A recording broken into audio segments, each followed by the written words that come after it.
5 seconds.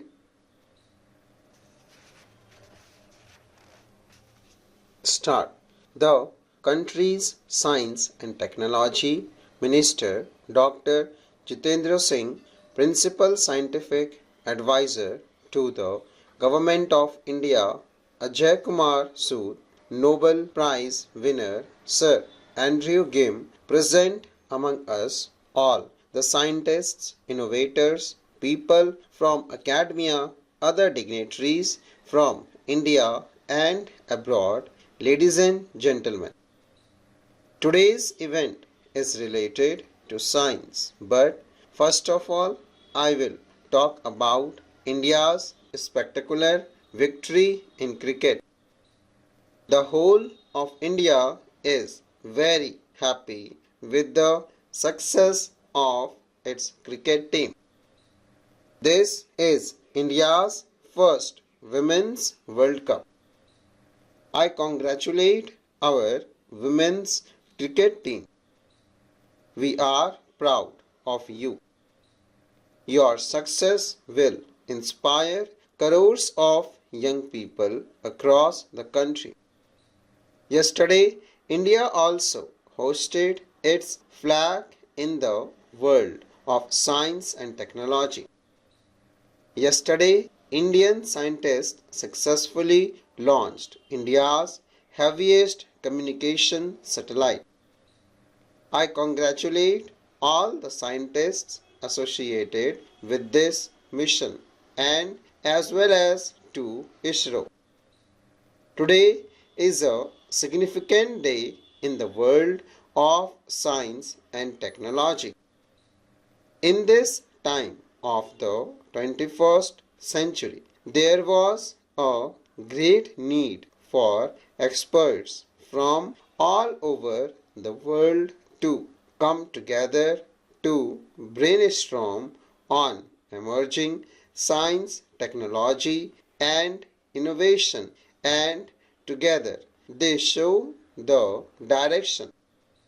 This need sparked an idea, and from this idea came the vision of this conclave. I am happy that today that vision is taking shape in the form of this conclave. Many ministries, the private sector, startups and students are united in this effort. It is a matter of honor for us that a Nobel laureate is also present among us today. I congratulate all of you very much. I also wish you all the best for this conclave. This era of the 21st century is a period of most unprecedented changes. Today we are witnessing a new shift in global order. This pace of change is not linear but exponential.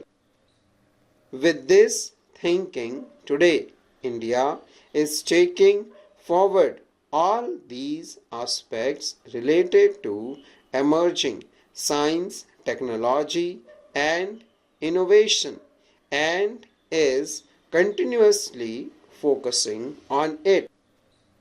Now, one example is research funding. You all have been familiar with the vision of Jai Jawan, Jai Kisan for a long time. While focusing on research, we have also added Jai Vigyan and Jai Anushandhan to it. We have created Anushandhan National Research Foundation so that research and innovation can be scaled up in our universities. Along with this, we have also launched the Research, Development and innovation scheme. An amount of rupees 1 lakh crore has been fixed for this. You might be thinking that this rupees 1 lakh crore is going to remain with Modi ji, that is why you are not clapping. This 1 lakh crore rupees is for you to increase your capabilities, to open new doors of opportunity for you. Our effort is to promote research and development in the private sector as well. For the first time, capital is also being made available for high risk and high impact projects. We are also focusing on ease of doing research to create a modern ecosystem of innovations in India. In this direction, our government has made many reforms in financial rules and procurement policies. We have also made reforms in regulations, incentives, and supply chains so that prototypes can quickly move from the lab to the market.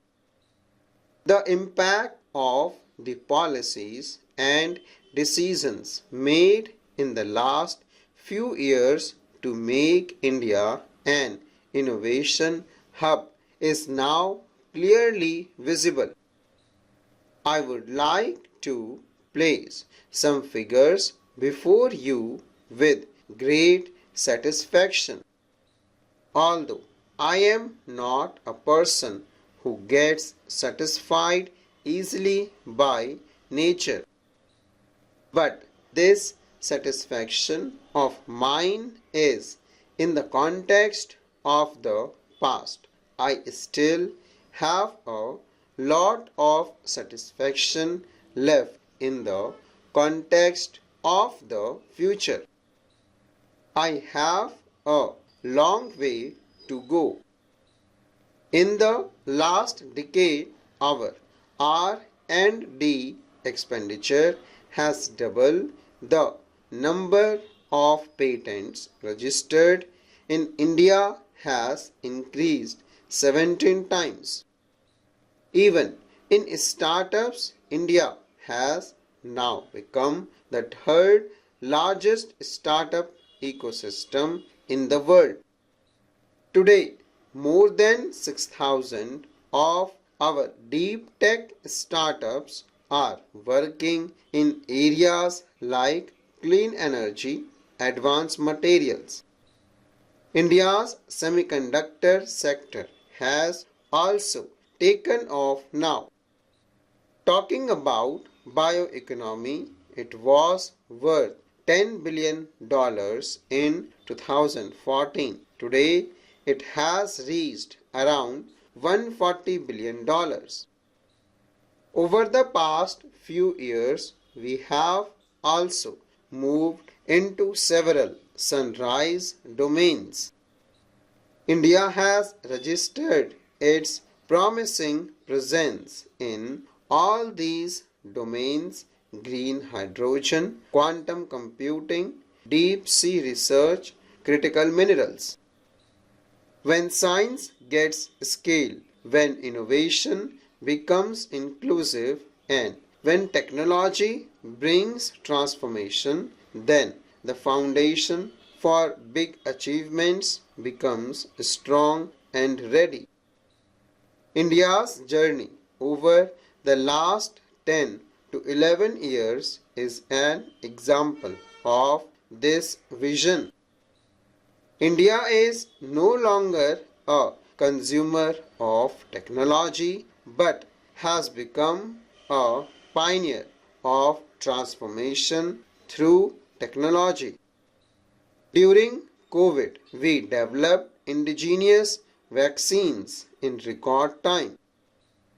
We implemented the world's largest vaccination program, full stop.